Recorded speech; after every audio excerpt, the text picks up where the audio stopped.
In today's news, Salmonella Outbreak may be caused by ground beef, and NMU dedicates a new laboratory for medicinal plant sciences. Rachel Fromwiller will have our forecast, and later Devontae Stein has the update on some NFL scores. Hi, I'm Todd Roth. And I'm Maya Kurth, and this is Public Eye News.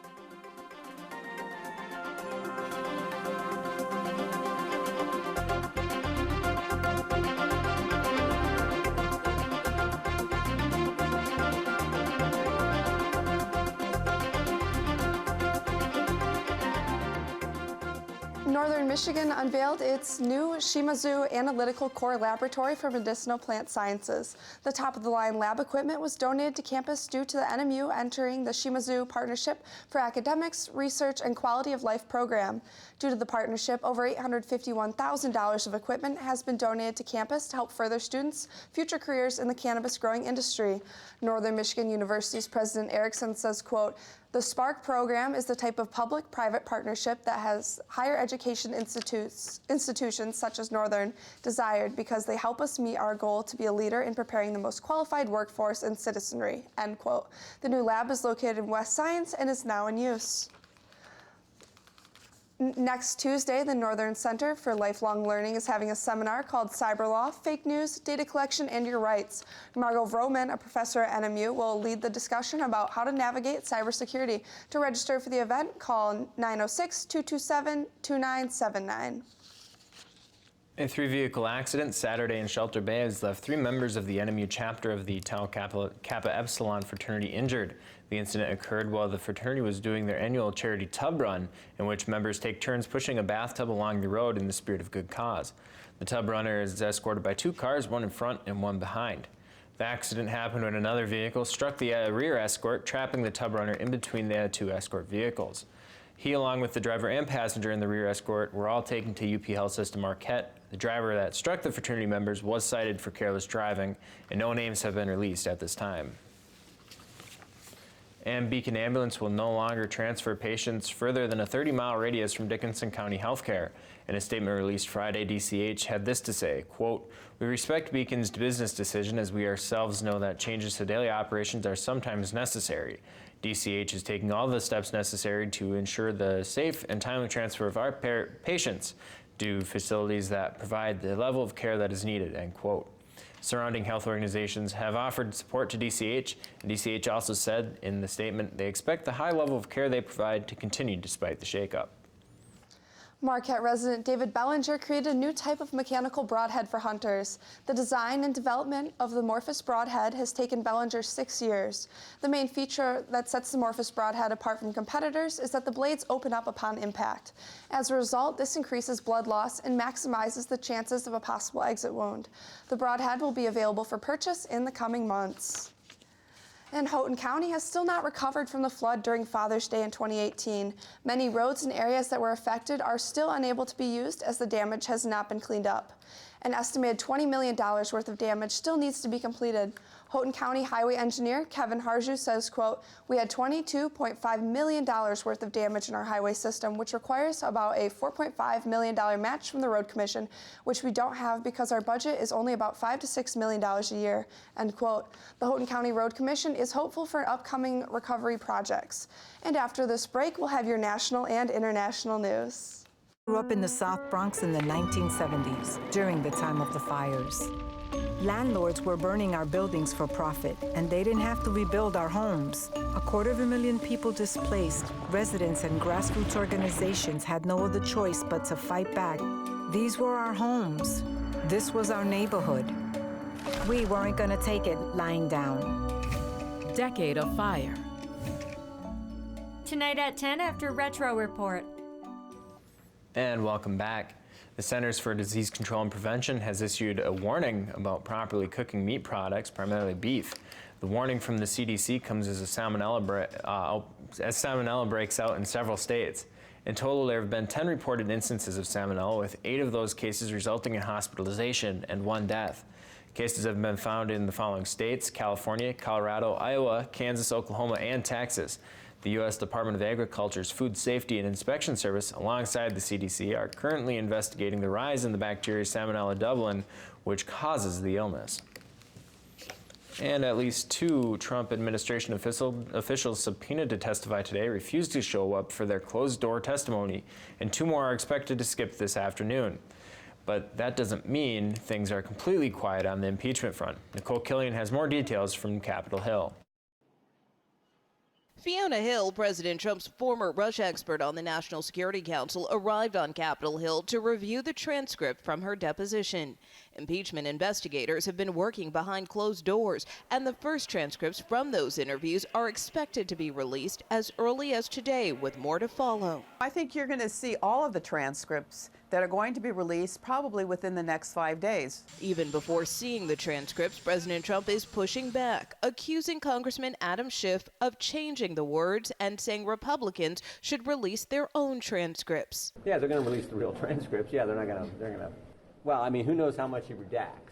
Several witnesses scheduled to be deposed today did not show up, but the lawyer for the whistleblower who triggered the impeachment inquiry says his client is willing to answer Republicans' questions in writing.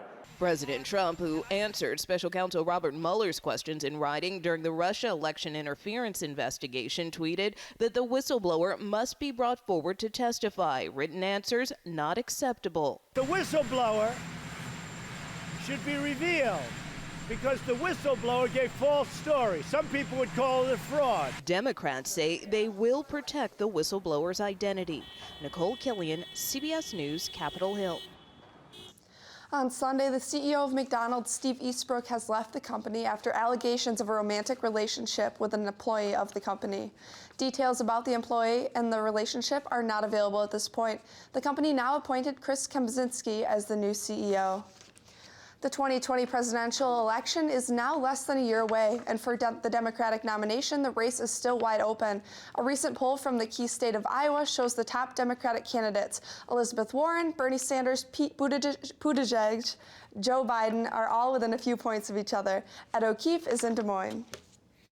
You see it's coming into focus, you and Warren. Yeah, and certainly a world where we're getting somewhere is that world, where it's coming down to the 2 of us. Obviously, Indiana Mayor Pete Buttigieg is indeed on the rise here in Iowa, but he's not alone, with new polling showing that former Vice President Joe Biden and Senators Elizabeth Warren and Bernie Sanders maintain a grip on the top spots in the race for president. On Sunday, Buttigieg backtracked, telling CBSN it's not yet a two-way race. Yeah, that didn't come out right. I can't remember the exact context for that. But not before other candidates shot down his theory. It's naive for him to think that at this point the fate of this election has been determined. But it's very important that anyone who wants to be a leader has the ability to walk and talk with every community. Hello. That's a knock on Buttigieg's weak standing with Black and Latino voters. Candidates like Julian Castro say the party needs a nominee who can get them to the polls. If that person can't connect with those communities, they simply should not be at the top of the ticket. It's too risky. Meanwhile, the top issue of conversation this weekend, health care, and Warren's plan to pay for it, which would divert the funds employers currently pay private health care companies to the government and increase taxes on the wealthy. It doesn't raise taxes on anybody but billionaires. And you know what? The billionaires can afford it, and I don't call them middle class. Moderates like Joe Biden dismissed Senator Warren's payment plan, saying that instead the country should be focused on building Obamacare. Even Bernie Sanders, the original architect of Medicare for All, says he would raise taxes on Americans, but that ultimately co-pays and premiums would go down. Ed O'Keefe, CBS News, Des Moines, Iowa. And don't go far, because after this break, we got weather and sports coming your way.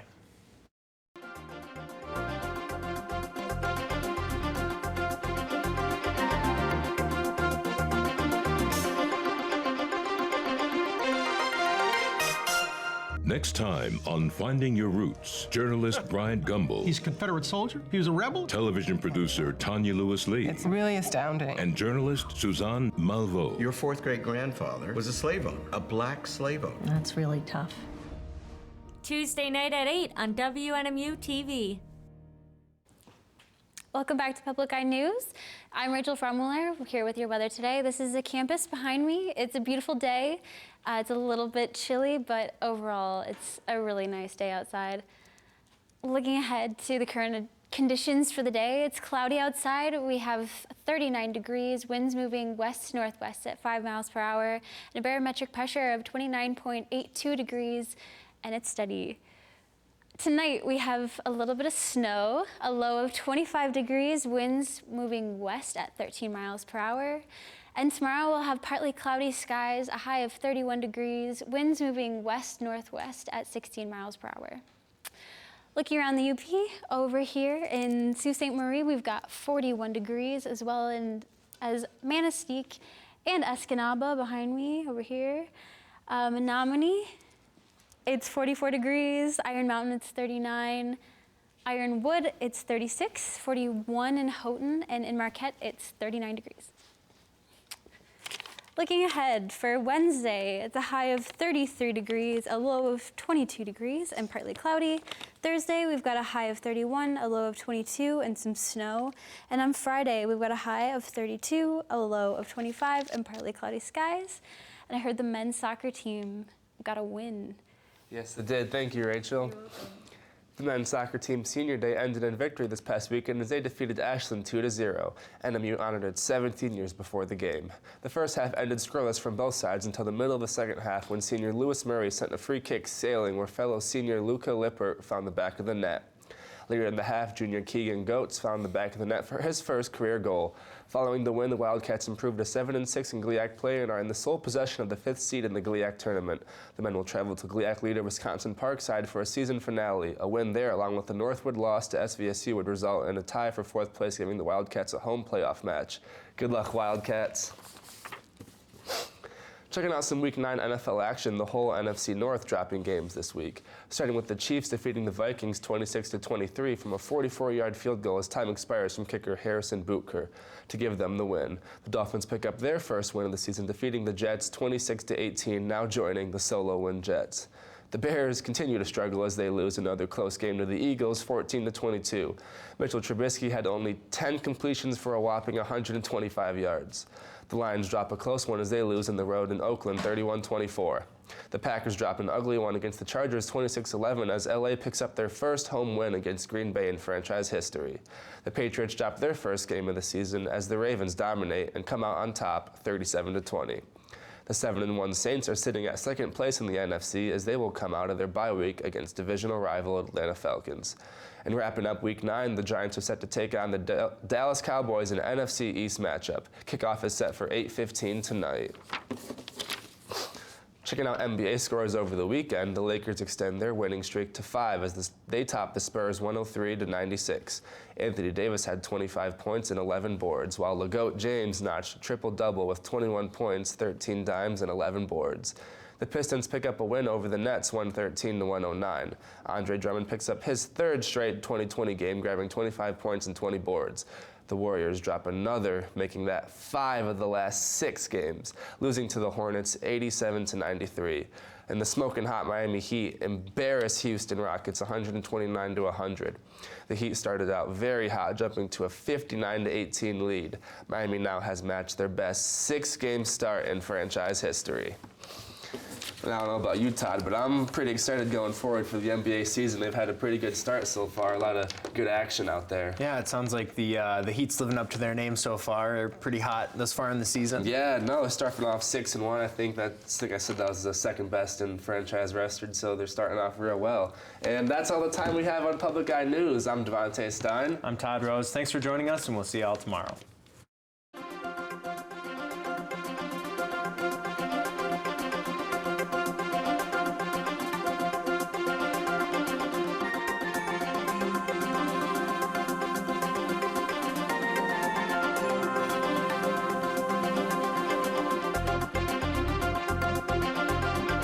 The preceding program was produced in studios located in the Edgar L. Hardin Learning Resources Center by WNMU-TV, Northern Michigan University Public Television.